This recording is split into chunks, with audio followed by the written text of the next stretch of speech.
Hello everyone, welcome to today's video.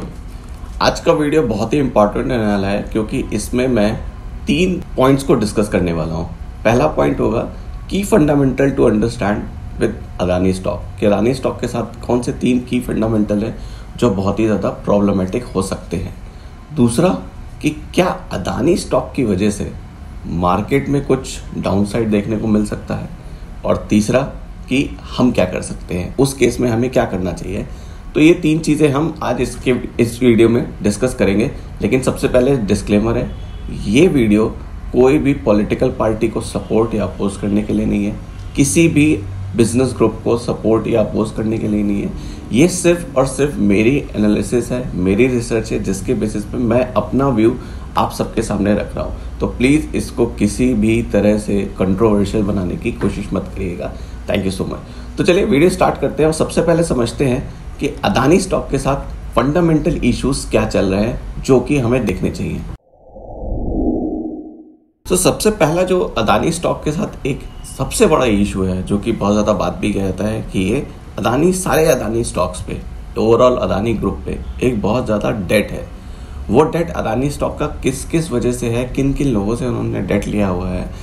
सबसे पहले Adani stock ने डेट लिया हुआ है PSU बैंक से, दूसरा डेट लिया हुआ उन्होंने प्राइवेट बैंक से, उन्होंने डेट लिया हुआ है इंटरनेशनल बैंक से बॉन्ड्स के थ्रू।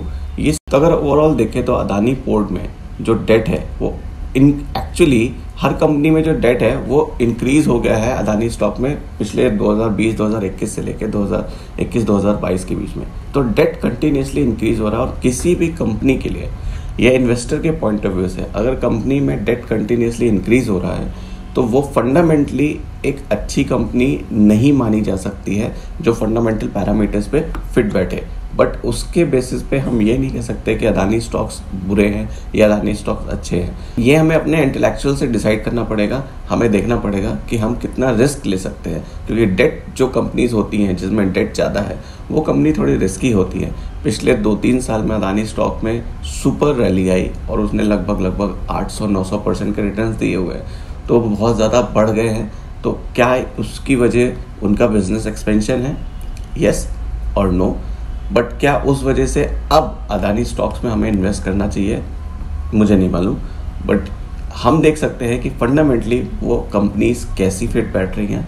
तो सबसे पहला चैलेंज जो मुझे दिखता है अदानी स्टॉक्स में वो है कि उनका जो डेट है वो कंटिन्यूसली इंक्रीज हो रहा है। दूसरा पॉइंट, अदानी स्टॉक के साथ डेट तो इंक्रीज हो ही रहा है, एक की प्रॉब्लम अदानी स्टॉक के साथ है कि उनके जो शेयर्स है वो प्लेज पड़े हुए हैं, यानी कि जो प्रमोटर्स हैं उन्होंने अपने शेयर्स प्लेज करे हुए हैं। अब प्लेज शेयर का मतलब क्या होता है? प्लेज शेयर का मतलब होता है कि जब भी हम कभी किसी कंपनी के पास, किसी बैंक के पास लोन लेने के लिए जाते हैं, फॉर एग्जांपल अगर हमें अपने होम लोन लेना होगा और हम उस कंपनी के पास जाएंगे, बैंक के पास जाएंगे कि हमें होम लोन चाहिए, तो हम क्या करते हैं? हम होम लोन के अगेंस्ट में अपना जो घर खरीद रहे हैं उस घर को मॉर्गेज करते हैं और उसके अगेंस्ट में हमको होम लोन मिलता है। यानी कि हम अपने घर को प्लेज करते हैं कंपनी के सामने, बैंक के सामने, और उसके अगेंस्ट में हमको एक लोन मिल जाता है बैंक से। सिमिलरली कंपनीज क्या करती हैं कि अगर उनको लोन चाहिए, हायर लोन चाहिए, जो कि उनके एसेट्स और उनके रेवेन्यू और उनके प्रॉफिट्स के बेसिस पे सिर्फ लोन नहीं मिल रहा है, उनको अगर और ज़्यादा लोन चाहिए तो कंपनीज अपने शेयर्स को प्लेज कर देती है, अपने प्रमोटर्स के शेयर्स को प्लेज कर देती है। और फंडामेंटली किसी भी कंपनी के लिए अपने शेयर्स को प्लेज करना एक अच्छा साइन नहीं है उस कंपनी के बिजनेस और उस कंपनी में इन्वेस्ट किए गए पैसे, जो कि इन्वेस्टर, आप और मेरे जैसे इन्वेस्टर्स उसमें इन्वेस्ट करते हैं। तो प्लेज शेयर होना एक बहुत बड़ी प्रॉब्लम है। यहाँ पे लिस्ट मैंने बनाई है जिसमें हर कंपनी में कितने % शेयर्स जो प्लेज हो रखे हैं। अदानी पावर आप देखेंगे 25% ऑफ द शेयर्स जो कि प्रमोटर्स होल्ड करते हैं वो प्लेज हो रखे हैं। अदानी पोर्ट्स लगभग 17%। तो ऐसे ही सारी कंपनीज में लगभग कुछ % ऑफ शेयर्स प्लेज हो रखे हैं। अब प्रॉब्लम क्या आती है? अब प्रॉब्लम ये आती है कि कंपनीज ने अपने शेयर्स को प्लेज करा हुआ है बैंक्स के पास या जो NBFCs या जहाँ से भी उन्होंने लोन उठाया हुआ है। अब उस केस में जब कंपनी के शेयर्स प्लेज हैं तो प्लेज शेयर की जो पावर है या प्लेज शेयर की जो कैपेसिटी है वो विद इन दैट बैंक और जो भी लोन जिसने दिया है उसके पास होती है। उस केस में क्या होता है कि अगर वो चाहे, बैंक्स चाहे तो उन शेयर्स को सेल कर सकता है, जो कि शायद आज के केस में, आज के टाइम में अदानी के साथ हो सकता है, हो रहा हो कि बैंक्स और जो भी जहाँ से भी बैंक उन्होंने लोन उठाया हुआ अदानी ग्रुप ने, वो अपने प्लेस शेयर को शायद सेल करना शुरू करेंगे to recover their money, because company घाटे में है, डेट में है, और अभी उसका शेयर प्राइस भी गिर रहा है। बिकॉज जो हिंडनबर्ग की रिपोर्ट आई उसके बाद से लगभग आप देखें कि ऑलमोस्ट सारे शेयर्स में 25 से 30%, कुछ शेयर्स में 40 से 45% तक का भी ड्रॉप आ गया है पिछले एक हफ्ते में। तो अगर मुझे अपने पैसे को रिकवर करना है या मुझे डर लग रहा है, तो मैं क्या करूँगा, जो मेरे पास रखा हुआ सामान है मैं उसको बेचना शुरू कर दूँगा। प्लस शेयर होने के साथ प्रॉब्लम यही है कि कंपनी अपनी कुछ होल्डिंग्स बैंक्स को दे देती है, और बैंक्स अभी पैनिक में आके या उसको शेयर्स को निकालना शुरू कर देंगे, जिसकी वजह से एक पैनिक सिचुएशन क्रिएट हो सकती है मार्केट में। ऐसा हो रहा है, नहीं हो रहा है, मुझे नहीं मालूम, ये हमें देखना पड़ेगा। शेयर की परफॉर्मेंस, स्टॉक किस तरह से परफॉर्म करता है, उसके बेसिस पे ही हमको पता चलेगा। ये थर्ड प्रॉब्लम क्या है, और जो कि बहुत बड़ी प्रॉब्लम है, कि जो FIIs हैं वो अपनी होल्डिंग्स को धीरे धीरे कम कर रहे हैं अदानी स्टॉक्स में। किसी भी स्टॉक में 3 से 4 तरह की होल्डिंग्स, मेजर होल्डिंग्स होती है। पहली होल्डिंग्स होती है प्रमोटर्स होल्डिंग। प्रमोटर्स होते हैं जो कंपनी के ओनर्स होते हैं, कंपनी के प्रमोटर्स होते हैं। ज़्यादातर हिस्सा जो कंपनी के पास का जो होता है वो प्रमोटर्स के पास होता है। एक दूसरी इंपॉर्टेंट होल्डिंग्स होती है FIIs, फॉरेन इंस्टीट्यूशनल इन्वेस्टर्स, जो कि बाहर के अंग्रेज भाई हमारे जो होते हैं, वो हमारी कंपनीज में पैसा डालते हैं, कुछ होल्डिंग्स करते हैं। तो ये एक बहुत इंपॉर्टेंट डेटा होता है कि बाहर के इन्वेस्टर्स कंपनी में कितना स्ट्रेंथ देख रहे हैं और कितना कॉन्फिडेंस दिखा रहे हैं, वो FIIs की होल्डिंग से पता चलता है। और तीसरे होते हैं DIIs एंड हमारे और आपके जैसे जो रिटेल इन्वेस्टर्स होते हैं वो। तो देखते हैं कि अदानी स्टॉक्स में जो FIIs होल्डिंग्स है वो धीरे धीरे डिक्रीज हो रही है ईयर ऑन ईयर। अगर आप देखेंगे तो अदानी पावर या अदानी पोर्ट 2020 दिसंबर में लगभग 11% और 17% थी, जो कि अब घट के 12% अदानी पावर में थोड़ी सी बढ़ी है, और अदानी पोर्ट में 17% से 13% हो गई। ऐसे ही देखेंगे अदानी ग्रीन, जो कि बहुत तेज़ रैली किया था पिछले 2 साल में, लेकिन वहाँ पे जो FIIs की होल्डिंग है 22% से गिर के 15% तक हो गई। अदानी एंटरप्राइज, जो कि फ्लैगशिप कंपनी है अदानी की, वहाँ पे उनकी होल्डिंग्स 20% से गिर के 15% हो गई। और इसी तरह अदर स्टॉक्स में भी अदानी के जो FIIs की होल्डिंग है वो ईयर ऑन ईयर डिक्रीज होती गई है। तो इससे क्या पता चलता है, डेटा निकल के आता है, इससे ये समझ आता है कि अदानी स्टॉक्स में जो इन्वेस्टर्स हैं, जो HNIs हैं, जो FIIs FPIs हैं, वो थोड़ा इंटरेस्ट कम दिखा रहे हैं, कॉन्फिडेंस कम दिखा रहे हैं, जिसकी वजह से जो स्टॉक है उसमें उस जो एक रैली थी वो रैली अब थोड़ी सी थम सी गई है। और अब वहाँ से जैसे जैसे प्रमोटर्स प्लेज करेंगे शेयर को, डेट बढ़ रहा है, FIIs अपनी होल्डिंग्स कम कर रहे हैं, तो ऑब्वियसली स्टॉक प्राइस कम हो सकता है, जो कि हमने पिछले 3-4-5 दिनों में देखा भी। तो क्या अदानी स्टॉक रीज़न हो सकते हैं मार्केट फॉल का? मुझे नहीं मालूम कि अदानी स्टॉक यहाँ का एक रीज़न बन सकते हैं मार्केट फॉल का। क्या यहाँ से मार्केट गिरेगी या मार्केट चढ़ेगी, नहीं मालूम। बट हम कुछ टेक्निकल्स देखते हैं, कुछ चार्ट पे जाके डेटा देखते हैं और देखते हैं क्या अदानी स्टॉक की वजह से मार्केट में कुछ डिसरप्शन आ सकता है, मार्केट ऊपर नीचे हो सकती है या नहीं हो सकती है। तो चार्ट पे चल के देखते हैं, जो कि बहुत ही इंपॉर्टेंट डेटा मैं आपके सामने लेके आना चाहता हूँ, और उससे फिर हम डिराइव करने की कोशिश करेंगे क्या अदानी स्टॉक में कुछ रीज़न बन सकते हैं मार्केट में हलचल लगाने के लिए।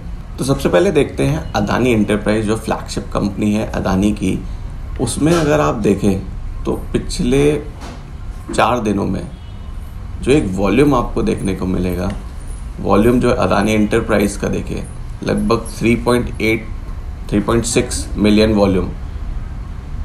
अगर आप देखेंगे 27 जनवरी में लगभग 14.7 मिलियन वॉल्यूम, और कल अगर आप देखेंगे लगभग 20 मिलियन वॉल्यूम।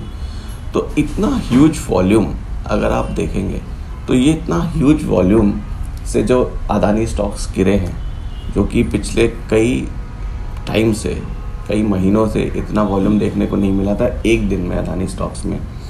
तो क्या वजह है इतने वॉल्यूम की? इतना सारे वॉल्यूम में स्टॉक में सेलिंग आपके और मेरे जैसे रिटेल इन्वेस्टर्स की वजह से नहीं होती है। डेफिनेटली इसमें बिग हाउसेस, बिग इन्वेस्टर्स जो अपना पैसा निकाल रहे हैं, जिन्होंने अपने स्टॉक्स ने अपने शेयर्स को सेल किया हुआ है, वो एक वजह है इन स्टॉक्स के इतनी तेज़ी से इतने वॉल्यूम के साथ गिरने की। अगर अदानी पोर्ट्स में देखें, अदानी पोर्ट्स में डेटा और भी डरावना है। इसमें लगभग अगर देखें 27 तारीख को 64 मिलियन जो स्टॉक है वो गिरा है, वॉल्यूम आया है। कल के सेशन में यानी कि मंडे के सेशन में 57.9 मिलियन, ऑलमोस्ट 58 मिलियन। तो इस तरह से अगर स्टॉक्स गिर रहा है तो डेफिनेटली इसमें हो सकता है बैंक्स, हो सकता है FIIs, हो सकता है और HNIs अपने स्टॉक्स को, अपने जो शेयर्स हैं उनको सेल कर रहे हो। सिमिलरली अदानी ग्रीन हो, अदानी टोटल गैस हो, अदानी पावर हो, अदानी ट्रांसमिशन हो, ये सारे स्टॉक्स अपने अच्छे वॉल्यूम के साथ गिरे हैं। तो जैसा कि हमने देखा कि जो वॉल्यूम है वो वॉल्यूम बहुत ज़्यादा है और इसमें बड़े बड़े बिग हाउसेस अपने हो सकता है अपने स्टॉक्स को सेल कर रहा हो। ये रिटेल इन्वेस्टर के बस की बात नहीं है कि स्टॉक को इस वॉल्यूम के साथ गिरा सकता है। तो यहाँ से प्रॉब्लम क्या क्रिएट होती है? प्रॉब्लम ये क्रिएट होती है नंबर 1 कि जो स्टॉक्स हैं, जो इन्वेस्टर्स हैं वो इंटरेस्ट कम दिखा रहे हैं अदानी स्टॉक्स में और अपने जो होल्डिंग्स है, अपनी पोजीशन है वो अदानी स्टॉक में कम कर रहे हैं। अब अगर अदानी स्टॉक में वो अपनी पोजीशन कम कर रहे हैं तो कौन कम कर रहे हैं? अगर आप देखेंगे तो बैंक्स में भी एक बहुत तेज़ गिरावट आई है पिछले 3-4 दिनों में। स्पेशली जो PSU बैंक्स हैं, SBI हैं या अदर PSU बैंक्स हैं, बहुत तेज़ गिरे बिकॉज उन्होंने लोन दे रखा है। अब अगर बैंक्स अपने स्टॉक सेल कर रहे हैं यानी अपनी पोजीशन कम कर रहे हैं तो अदानी स्टॉक गिर रहा है।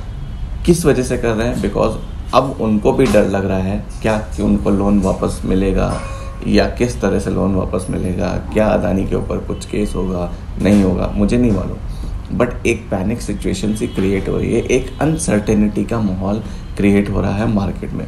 और जब भी मार्केट में एक अनसर्टेनिटी आती है तो मार्केट के लिए कभी भी अच्छा नहीं होता है, स्पेशली फॉर रिटेल इन्वेस्टर। अभी क्या है, pledge shares, high debt, FIIs और FPIs अपनी पोजीशन कम कर रहे हैं, जिसकी वजह से Adani stock, not only Adani stock but other stocks पे भी उसका इम्पैक्ट देखने को मिल रहा है। अगर आप देखेंगे तो मार्केट ओवरऑल कम हो गई है, पिछले 3-4 दिनों में मार्केट काफ़ी गिर गई है, बैंक्स काफ़ी गिर गए हैं। इस वजह से एक पैनिक सिचुएशन से क्रिएट हो जाती है, जिसमें अब क्या होता है, जिसे एक डोमिनो इफेक्ट कहते हैं। डोमिनो इफेक्ट क्या होता है ये आप इस वीडियो में देख सकते हैं।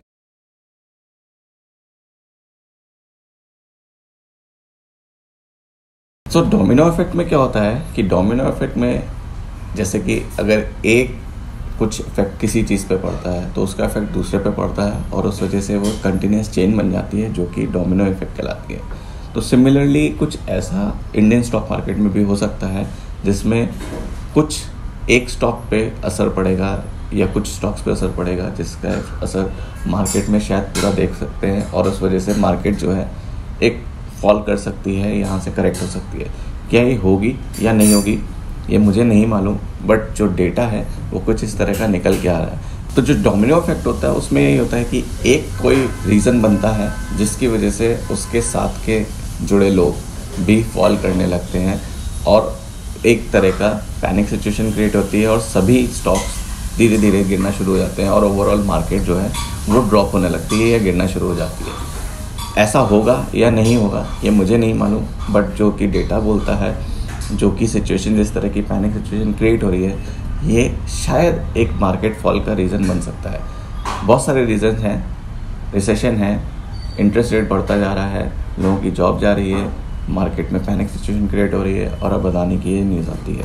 तो ये सारे मिल के हो सकता है और अभी हमारा बजट भी आने वाला है, तो हो सकता है ये सारे रीज़न मिल के मार्केट में कुछ उथल पुथल मचाने की कोशिश करें। मार्केट नीचे गिरेगी, नहीं गिरेगी, ऊपर जाएगी, नहीं जाएगी, मुझे नहीं मालूम, मैं सिर्फ डेटा पे बात कर रहा हूँ। प्लीज़ इसको इस तरह से ना लें कि मैं बोल रहा हूँ कि मार्केट गिरेगी, नहीं, ऐसा कुछ नहीं है। एक डिस्क्लेमर यही है कि अगर आप इन्वेस्ट करते हैं तो प्लीज़ अपने रिसर्च करिए, फंडामेंटल चेक करिए और तभी इन्वेस्ट करने की कोशिश करिए। बिना रिसर्च करे इन्वेस्ट करेंगे तो डेफिनेटली आपको लॉस होगा। तो अब सबसे इम्पोर्टेंट क्वेश्चन ये खड़ा हो जाता है कि अब हम क्या कर सकते हैं। तो नंबर 1 हम क्या कर सकते हैं, हमें फोकस करना है लॉन्ग टर्म रिटर्न्स पे। लॉन्ग टर्म रिटर्न्स को आप इस तरह से समझिए कि लॉन्ग टर्म में जो आपका रिस्क होता है वो धीरे धीरे कम होता जाता है और आपको धीरे धीरे करके रिटर्न्स मिलते जाते हैं। शॉर्ट टर्म में वॉलेटिलिटी बहुत होती है मार्केट में, उसमें रिटर्न्स मिलने के चांसेस बहुत कम होते हैं। वो यूजुअली ट्रेडर्स के पॉइंट ऑफ व्यू से बहुत बढ़िया होता है। इसको इस तरह से समझें कि जो सी होता है, सी के शोर पे बहुत ज़्यादा वॉलेटिलिटी होती है, पानी बहुत ऊपर नीचे होता है। बट अगर आप if you go deep into the sea, आप समंदर के बीच में जाते हैं तो पानी थोड़ा सटल हो चुका होता है, स्टडी हो चुका होता है और वहाँ पे रिस्क कम होता है। तो यही लॉन्ग टर्म रिटर्न के लिए हमें फोकस करना चाहिए कि लॉन्ग टर्म में हम स्टॉक में अच्छे स्टॉक्स आइडेंटिफाई करें और उनमें इन्वेस्ट करें और लॉन्ग टर्म में फोकस करें। दूसरा क्या है, हमेशा की तरह do not run for quick returns. जल्दबाजी के 25 दिन में पैसा डबल करने के लिए अगर आप भागेंगे तो डेफिनेटली आपको लॉस होगा। ये बहुत सारे इन्वेस्टर्स आज अदानी स्टॉक्स में या ऐसे बहुत सारे स्टॉक्स हैं जिनमें इन्वेस्ट करा कि हमें क्विक रातों रात रिटर्न मिल जाएगा और अभी वो बहुत सारे बड़े बड़े लॉसेस में बैठे हुए हैं। तीसरा क्या है, किसी भी तरह की अफवाह और किसी भी तरह की स्टॉक टिप से दूर रहिए। कोई भी स्टॉक टिप्स आप तक तब पहुंचती है जब उस स्टॉक में अपना खेल जो होना था वो हो चुका है। हम इन्वेस्टमेंट के उस लेवल पे हैं जहाँ पे अगर स्टॉक को 20% चलना है तो जब वो लगभग 18% चल चुका होता है तब वो हमको पता चलता है कि स्टॉक में अब 2% का मूवमेंट है। बट जब हम उसमें एंट्री लेते हैं तो आप ये सोचिए कि जिन्होंने 18% का रिटर्न लिया है अब वो उसको बेचने जा रहे हैं। तो प्लीज़ ऐसे किसी भी स्टॉक के टिप से दूर रहिए। चौथा क्या कर सकते हैं, आप अपने पोर्टफोलियो को डाइवर्सिफाई करिए।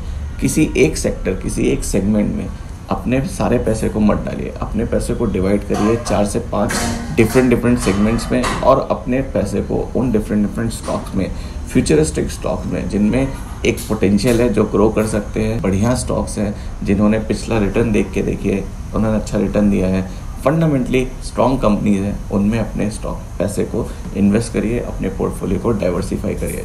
सिर्फ स्टॉक में मत इन्वेस्ट करिए, कुछ पैसा गोल्ड में इन्वेस्ट करिए। गोल्ड ज्वेलरी खरीदने में नहीं, गोल्ड बॉन्ड के थ्रू अपने स्टॉक्स को, अपने पैसे को डाइवर्सिफाई करिए। अगर आप चाहते हैं तो अपने स्टॉक्स को डाइवर्सिफाई करने के लिए अपने इन्वेस्टमेंट को आप यूएस मार्केट में भी इन्वेस्ट कर सकते हैं। यूएस मार्केट में कैसे इन्वेस्ट करना है उसके लिए मैं एक सेपरेट वीडियो बनाऊंगा कि मैं कैसे इन्वेस्ट कर रहा हूँ और यूएस मार्केट में इन्वेस्टमेंट करने का क्या स्ट्रेटेजी हो सकती है।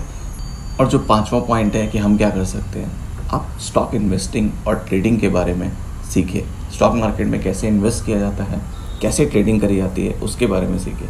उसके बारे में सीखने के लिए आपके पास एक तरीका है, आप मुझसे कनेक्ट हो सकते हैं। डिस्क्रिप्शन में लिंक दिया हुआ है, व्हाट्सएप ग्रुप ज्वाइन करिए और वहाँ पे मैं बहुत सारे लर्निंग के वीडियोस, लर्निंग के आइडियाज़, अपनी स्ट्रैटेजी शेयर करता हूँ। आपको अगर स्टॉक मार्केट में कुछ जानना है, ट्रेनिंग लेनी है, आप मुझसे कनेक्ट करिए, हमारे ट्रेनिंग सेशन को अटेंड करिए जिसमें मैं आपको trading strategies, trading psychology, investing कैसे करना है, स्टॉक को, पोर्टफोलियो को डाइवर्सिफाई कैसे करना है, अगर एक पोर्टफोलियो बिल्ड करना है, रीबैलेंसिंग करनी है, ये सारी चीज़ें मैं आपको बताता हूँ अपने स्टडी मटेरियल के थ्रू, अपने ट्रेनिंग सेशन के थ्रू। तो स्टॉक के बारे में सीखिए, इन्वेस्टिंग के बारे में सीखिए और ट्रेडिंग के बारे में सीखिए। और आप ये बहुत ही ईजी कर सकते हैं जिसमें आपका बिल्कुल एफर्ट नहीं लगेगा, बिल्कुल टाइम नहीं लगेगा। इस वीडियो को प्लीज़ लाइक करिए, शेयर करिए और चैनल पे नए हैं तो सब्सक्राइब करिए। आप मेरे व्हाट्सएप ग्रुप को ज्वाइन कर सकते हैं, link is in the description. I hope आज का वीडियो समझ में आया होगा, जो मैसेज मैं देना चाहता था वो आपको क्लियर हुआ होगा। अगर आपकी कुछ क्वेरीज हैं तो कमेंट करके मुझे बताइए। मिलेंगे नेक्स्ट वीडियो में, तब तक के लिए थैंक यू, जय हिंद।